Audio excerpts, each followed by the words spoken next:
우리 성경 사도행전 22장 14절부터 29절까지입니다. 신약 성경 227페이지 사도행전 22장 14절부터 29절까지 제가 한 절 봉독하고 여러분 한 절 봉독합니다. 그가 또 이르되 우리 조상들의 하나님이 너를 택하여 너로 하여금 자기 뜻을 알게 하시며 그 의인을 보게 하시고 그 입에서 나오는 음성을 듣게 하셨으니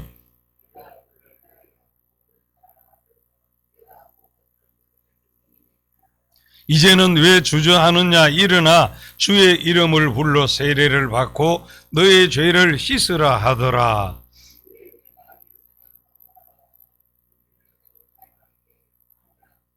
봄에 주께서 내게 말씀하시되 속히 예루살렘에서 나가라. 그들은 내가 내게 대하여 증언하는 말을 듣지 아니하리라 하시거늘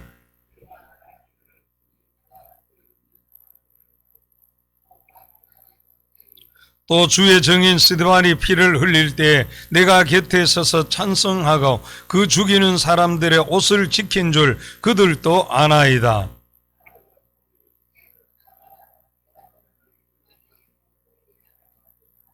이 말하는 것까지 그들이 듣다가 소리질러 이르되 이러한 자는 세상에서 없애버리자. 살려둘 자가 아니라 하여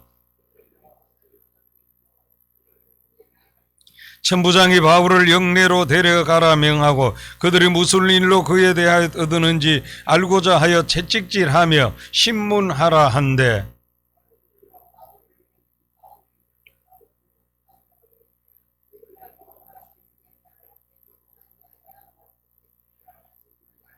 백부장이 듣고 가서 천부장에게 전하여 이르되 어찌하려 하느냐. 이는 로마 시민이라 하니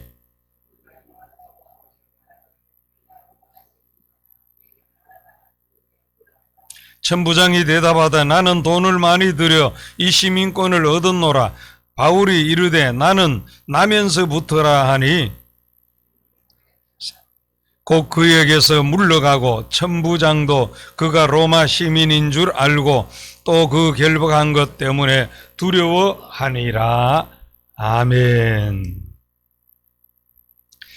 오늘도 이 우중에도 깨어 기도하는 우리 가운데 은혜와 응답과 축복이 풍성하시기를 축원합니다. 이 본문은 어제 새벽에 계속 이어지는 말씀입니다. 어제 새벽부터 변호하는 바울의 증거 내용은 자신은 예수 믿는 성도들을 핍박하고 교회를 박해하던 사람인데 하나님께서 선택하셔서 하나님의 뜻을 알게 하시고 예수님을 만나게 하시고 믿게 하셨다. 나아가 복음을 이방인에게 전하는 사명을 받았다는 것입니다.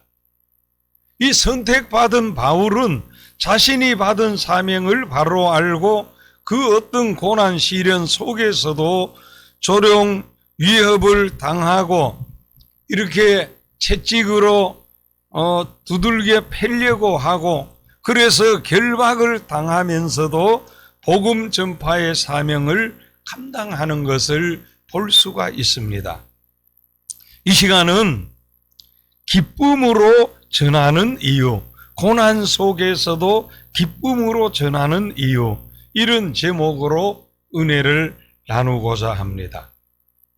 이 고난 속에서도 기쁨으로 전하는 이유는 선택을 받았고 지극한 사랑을 받았기 때문입니다.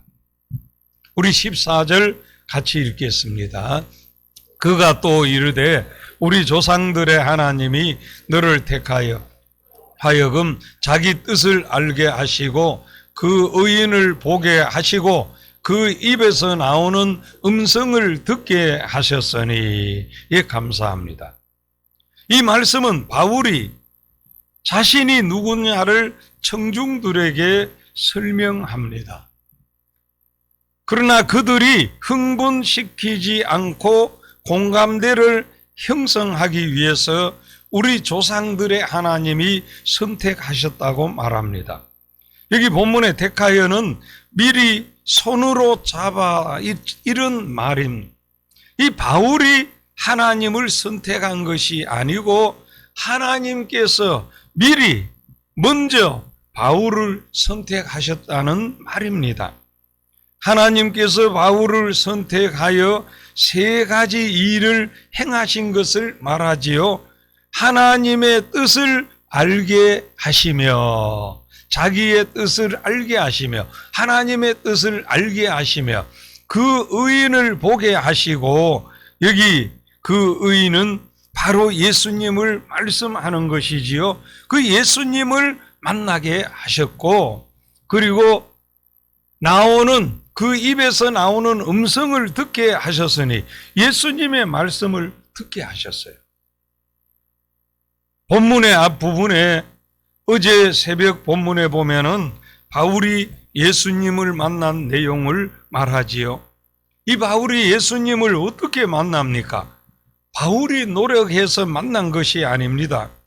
바울이 많은 공부를 했고 율법과 철학에 대해 많은 지식이 있었지만 그것으로 예수님을 만난 것이 아닙니다. 열심으로 찾아서 만난 것이 아닙니다. 예수님께서 먼저 찾아오신 것입니다. 바울은 예수님을 만나러 가는 길이 아니었고 예수 믿는 사람들을 핍박하고 잡아오려고 가는 다메섹 도상에서 예수님께서 찾아오셔서 만나 주셨던 것입니다. 이 바울에게 예수님이 먼저 찾아오신 것처럼 오늘 우리에게도 예수님께서 먼저 찾아오신 것입니다. 예수님께서 찾아오셔서 우리로 예수 믿게 하시고 구원해 주신 것입니다. 그래서 이사야 43장 1절에 하나님께서는 내가 너를 지명하여 불렀나니, 하나님께서 우리를 지명하여 선택하여 부르셨고 너는 내 것이라 하나님의 소유라고 말씀하십니다. 우리를 선택하여 너는 내 것이라 하신 이 하나님이 누구이십니까?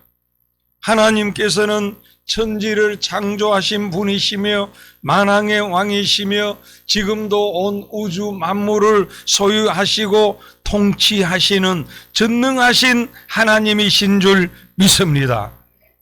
인류의 역사와 인간의 생사하복을 주관하시는 분이십니다. 이 하나님께서 왜 선택하셨습니까? 자녀 삼으시려고.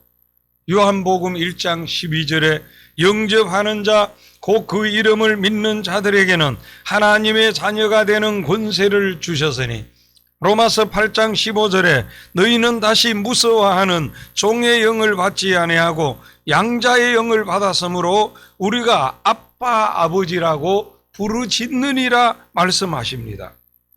사랑하는 성도 여러분, 예수 믿는 우리들은, 예수 믿는 저와 여러분은 누구입니까? 하나님께서 이 세상 수많은 사람 가운데서 선택하여 예수 믿게 하시어 자녀 삼아주신 하나님의 자녀입니다. 하나님께서는 너는 내 것이라, 너는 내 아들이라, 너는 내 사랑하는 내 아들이라, 하나님께서 선택하신 하나님의 자녀, 하나님의 사랑하는 자녀인 것을 믿으시기를 축원합니다. 여러분, 자녀라도요, 미운 자녀이면 문제가 됩니다. 그런데 우리 성도들은 어떤 자녀입니까? 이사야서 43장 4절에 보면은 내가 내 눈에 보배롭고 존귀하며 내가 너를 사랑하였은즉 내가 내 대신 사람들을 내어주며 백성들이 내 생명을 대신하리니 말씀하십니다. 사랑하는 성도 여러분, 우리의 모습이나 건강이나 환경이나 실력이나 형편, 믿음, 봉사, 헌신 부족할 수 있으나 하나님께서 우리를 보실 때는 보배롭고 존귀하다고 말씀하십니다. 이 공동 번역 성경에서는 이사야 43장 4절을요, 너는 너는 눈에 넣어도 아프지 않을 만큼 나의 귀염둥이요 나의 사랑이다. 남들이 우리를 어떻게 보고 뭐라고 하든지 하나님께서는 우리를 보시고 너는 내 눈에 넣어도 아프지 않을 나의 귀염둥이, 나의 사랑이다, 이 말씀. 오늘 연세가 얼마이시든지 여러분, 남들은 한물간 사람이라고, 남들은 별 볼 일 없는 사람으로 볼지 몰라도 만왕의 왕이신 하나님께서는 너는 나의 보배로운 사람이다, 나의 귀염둥이, 나의 사랑이다. 여러분, 이 은혜, 이 사랑을 알 때 어떻게 복음을 전하지 않을 수가 없다, 이 말입니다. 우리 한번 따라 하십시다. 나는 하나님의 보배로운 사람이다, 귀염둥이다, 사랑이다. 꼭 기억하시기 바랍니다. 오늘 이 하루 우리의 삶의 현장이 어떠하든지, 내가 어느 곳에서 무슨 일을 하고 어떤 모습으로 살든지 간에 만왕의 왕이신 하나님 앞에 나는 보배로운 사람이고 귀염둥이이고 그 하나님이 생명보다 더 사랑하는 사랑이라는 것을 알아야 합니다. 이것을 알 때 그 어떤 고난 속에서도, 환경 행편 속에서도 우리는 이 기쁨으로 복음을 전하지 않을 수가 없다는 사실입니다. 하나님 가장 기뻐하시는 전도하게 되어진다는 사실이지요. 또 하나, 고난 속에서도 기쁨으로 전하는 이유는 사명을 받았기 때문입니다. 15절 말씀에 보면은 증인이 되리라, 증인이 되리라. 18절에 무엇이라고 말씀합니까? 예루살렘에서 나가라, 나가라. 21절에서는 이방인에게로 보내리라. 그 바울은 예루살렘에 오고 싶어 왔는데 예루살렘을 나가라, 떠나라는 겁니다. 결국 그에게는 이방인에게 전하라는 것입니다. 바울이 그동안 열심히 전도하고 왔는데 또 가라는 겁니다. 또 가라는 겁니다. 여러분, 전도는 방학이 없습니다. 또 보내시는 겁니다. 또 가야 합니다. 나 전도했는데요, 또 가야 합니다. 이게 전도예요.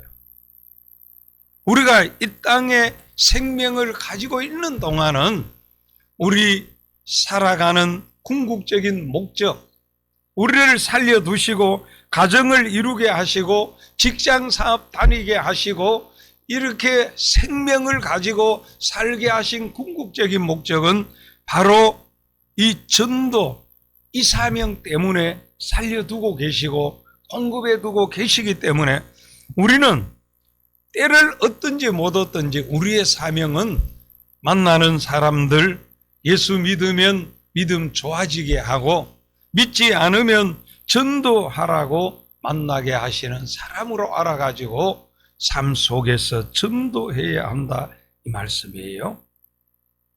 그리고 22절 이하의 말씀은 보면은 바울이 또 핍박을 당하는데 결국 이런 핍박 속에도 이방의 복음을 전하게 하시는 하나님의 뜻이 이루어져 가고 있을 뿐이라는 사실입니다. 그 바울이 살아가는 궁극적인 목적, 모든 것은 오직 복음 전하는 이 사명 때문에 살려두셨다는 사실이지요. 그렇다면 오늘 우리도 역시 동일합니다.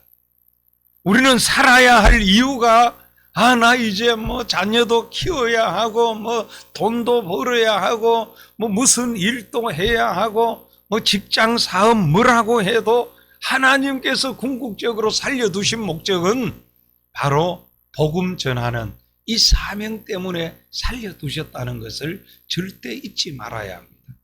그래서 우리 삶의 궁극적인 목적을 복음 전하는 여기에 초점을 두면서 살아갈 때 하나님께서 우리 인생에 자유함이 있게 하시고 행복이 있게 하시고 건강을 책임져 주시고 직장과 사업도 하나님 책임져 주시고 우리 인생까지도 책임져 주실 줄 믿습니다. 우리는 고난 속에서도 기쁨으로 전하는 이유는 선택을 받았고 이 지극한 사랑을 받았어요. 우리를 향해서 하나님께서 너는 눈에 넣어도 아프지 않을 만큼 귀염둥이요 사랑이라고 그렇게 기뻐하시면서, 그리고 왜 선택했느냐? 바로 사명, 기쁨으로 어떤 고난 속에서도 어떤 삶의 환경 속에서도 살아가는 그 자체 모든 것이 기쁨으로 복음 전하라고 살려두셨기 때문에 우리는 삶에 주어진 오늘도 모든 삶의 환경 속에 내게 복음 전하라고 섭리하시는 하나님의 손길을 바라보면서 우리가 전하면서 살아갈 때 우리의 인생 살 이유가 있고 하나님께서 책임져 주실 줄 믿습니다. 이 은혜 함께 하시기를 주의 이름으로 축원합니다. 축원합니다. 하나님 아버지 은혜를 감사합니다. 오늘도 이렇게 주의 전에 불러주시고 우리가 하나님 앞에 선택받은 하나님께서 얼마나 지극히 사랑하시는 그 사랑의 자녀인 것을 깨닫게 하시니 감사를 드립니다. 오늘 우리 이렇게 믿음으로 사는 사람 아무도 시시한 사람 없고 이렇게 하나님께서 생명보다 더 사랑하시는 소중한 하나님의 영광스러운 사랑의 자녀인 것을 확신하면서 오늘 우리 감사와 기쁨으로 이 하루 살게 하시고 이렇게 살려두신 하나님의 궁극적인 목적이 복음을 전하라는 것임을 깨달아 삶 속에서 모든 것을 전도하는 기회로 삼으면서 나아가게 해 주시옵소서. 그럴 때 천하보다 귀한 생명 구원하는 이 일을 위해서 하나님 우리의 생명도 책임져 주시고 건강도 책임져 주시고 가정도 책임져 주시고 직장 사업도 책임져 주시고 인생의 앞날도 책임져 주실 줄 믿습니다. 그래서 우리가 바울처럼 우리도 내 주어진 평범한 인생이었으나 위대한 복된 인생을 마음껏 살게 해 주시옵소서. 오늘도 새벽을 깨워 기도하는 한 분 한 분에게 우리의 기도 제목도 언제나 영혼 구원에 우선하고 초점 맞추어 기도할 때 개인 기도 제목까지 더 빨리 응답되게 해 주시옵소서. 오늘 우중에 우리 온 성도들의 삶의 건강 안전 지켜주시고 운전하고 항해하고 운항하는 성도들 앞뒤 좌우 상하 지켜주시옵소서. 자녀 후손들의 학업 위에 간섭하시고 선교 현장에도 은총을 내려 주시옵소서. 하나님 오늘 우리 1, 2, 3, 4 남전도의 사랑전도에 함께 해주시고 유치부 위에 큰 은총 내려 쳐옵시고 오늘 이원철 전도사님 사모님 출산일이 오니 우리 산모와 주신 선물 건강하게 순산하게 해 주시옵소서. 또 입원해서 가정에서 치료 중인 분들에게 빠른 회복으로 함께해 주시옵소서. 예수님 이름으로 기도하옵나이다. 아멘.